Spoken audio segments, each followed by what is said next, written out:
राम राम जी। चंडीगढ़ पंजाब और Haryana high court से बहुत ही एक बेहतरीन खबर आ रही है। खबर ये है, हरियाणा सरकार की तरफ से जो हरियाणा सीटी जो क्वालिफाइंग नेचर को लेकर जो केस था, उस केस के अंदर 18 जनवरी को हरियाणा सरकार ने रिप्लाई फाइल कर दिया है। और उस रिप्लाई के अंदर ऐसे पॉजिटिव चीजें हरियाणा सरकार ने दिया है जिससे ये जो आसार जो है सीटी क्वालिफाई होने का, वो लगभग तय मान के चलिए कि 15 गुना जो है वो हो जाएगा। पूरे का पूरे केस की 15 पेज की पीडीएफ है, उसका निचोड़ आपने निकाल के एक एक चीज आपने बताने का काम करूंगा। ठीक है, मैं एडवोकेट से बात हुई है। ठीक है, उन लोगों के कहने से सारी चीजें जो है उनका ऐसा मानना है कि सर जो उसमें रिस्पॉन्स जो पॉजिटिव चीज ढूंढी है उसके बारे में बताऊंगा। ठीक है, देखो भाई, हरियाणा ग्रुप डी की तैयारी करना चाहता हूँ। रिकॉर्डेड बैच 449 रुपया में है और लाइव बैच 599 में है। लीसो 10 कूपन कोड यूज कर लियो, लीसो 10। ठीक है, 96 70,000 रुपये फोन कर लियो अगर किसी ने भी कोई दिक्कत हो तो। ठीक है, ये दोनों बैच हैं। इसके अलावा लाइनमैन का बैच भी आ रहा है भाई, लाइनमैन का भी आप ले इसको। देखो, ये वो पेज है, आपने दिख रहा होगा, थोड़ा सा और जूम कर दूं। देखो, ये वो मामला है। CWP नंबर था अपना आशीष वर्सेस स्टेट ऑफ हरियाणा 24/601/2022 का। ये जो केस है, ये केस कब किया गया था तो आपने पता होगा, ये पेपर से ठीक पहले किया गया था। ठीक है, और इस केस के अंदर जो है ये 18 जनवरी 2023 को 14 पेज का रिप्लाई जो है वो हरियाणा सरकार की तरफ से फाइल करने का काम किया गया है। अब देखो, इसके अंदर बहुत सारी लंबी पीडीएफ आपने दिखाऊं मैं निकाल के, देखो इसके अंदर, लेकिन इसका निचोड़ जो है आपने निचोड़ बताने का काम करूंगा कि इसके अंदर मामला क्या है। देखो, सबसे पहले इसके अंदर हरियाणा सरकार ने एक बात कही है कि जो सीटी लेने का उद्देश्य है वो कैंडिडेट को शॉर्ट लिस्ट करना है। ठीक है, एक बात तो यह कही कि कैंडिडेट को शॉर्ट लिस्ट करना इसका उद्देश्य है। नंबर 2, हरियाणा सरकार ने 2 केसों का हवाला दिया इसमें, जो ऑलरेडी सुप्रीम कोर्ट के 2 डिसीजन थे, 2 केस थे। उसके अंदर यह बात कही थी कि भाई कमीशन जो है, यानी हरियाणा स्टाफ सिलेक्शन कमीशन, जो उसके पास में पावर है, किस चीज की पावर है कि कैंडिडेट को शॉर्ट लिस्ट करने की।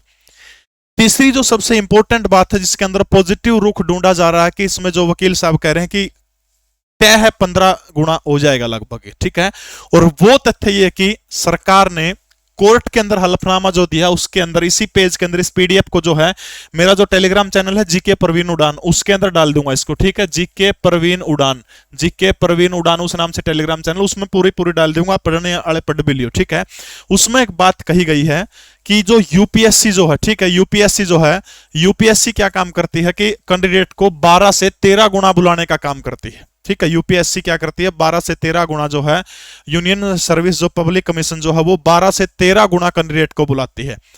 अब ये पॉइंट में सरकार ने, कह लीजिए, लूज पॉइंट छोड़ दिया है इसका उदाहरण देने के बाद। क्यों?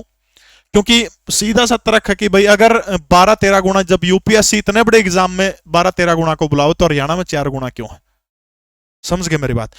इसके अलावा एक और बड़ी बात सरकार ने कही है, 2 केसों हवाला लिया, तीसरा केस जो है, तीसरा जो है यूपीएससी का उदाहरण दिया है। चौथी चीज आपने बता दूं, जो भी बालक भाई लाइनमैन की तैयारी करना चाहते हैं, जो पास है, जिसका रिजर्व कैटेगरी में 38 है, जनरल में 47.5 है, वो सारे एलिजिबल हैं, सारे पेपर देने का मौका मिलेगा। लीसो ऐप के ऊपर एएलएम का स्पेशल बैच आ रहा है, लाइव बैच चल रहा है, एक पोस्टर दिखेगा एएलएम का, उसके ऊपर क्लिक कर दे आपने, ऑर्डर ले जाओगा। तो लाइनमैन का बैच आप ले इसको हो, जीएसओ का ले इसको हो, उसमें इलेक्ट्रीशियन के सारे बैच हैं, उसके अंदर आप ले इसको। देखो, चौथी चीज क्या है, सुप्रीम कोर्ट में 2014 का एक केस है, मंजूश्री केस है, मंजूश्री केस का भी हवाला दिया है। क्योंकि सरकार देखो सीधे तौर पर तो कह कौन सकती कोर्ट में, हाँ भाई ये मामला भाई इसको रफा दफा करो, हम 15 गुना बुला लेंगे, क्योंकि फिर कोर्ट सीधा सरकार ने नुको होगा कि भाई आपने गलत क्यों निर्णय लिया, मतलब ये गलत थी पॉलिसी, इसका मतलब आपने सीईटी गलत लिया, फिर वो कैंसिल करना पड़ेगा।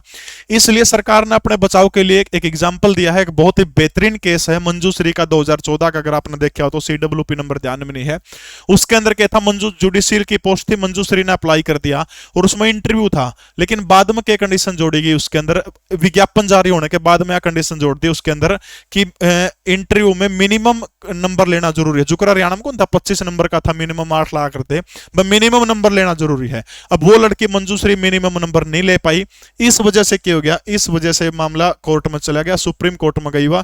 सुप्रीम कोर्ट ने कह दिया कि जब गेम शुरू हो जाता है तो गेम के बीच में रूल नहीं बदले जा सकते।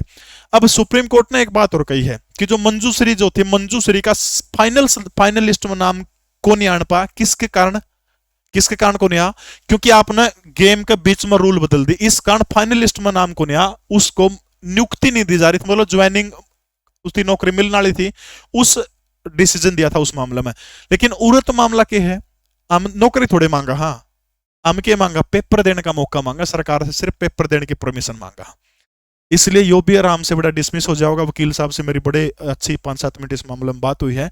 तो यो भी उदाहरण सरकार का एक तरह से फेल है, या मैं एक तरह से कहना चाहूं तो सरकार पॉजिटिव है, इसलिए 12-13 गुना का एग्जाम्पल दिया गया है, मंजूश्री का एग्जाम्पल दिया गया है। लास्ट में यह बात भी लिख करके एक दिन को मास्टर पकाओ, हाँ भाई बोले इस केस में दम नहीं, इसको रिजेक्ट किया जाए, क्योंकि सरकार लिखा गया हमेशा जो सरकार के खिलाफ केस उसमें लिखा है सरकार, ठीक है।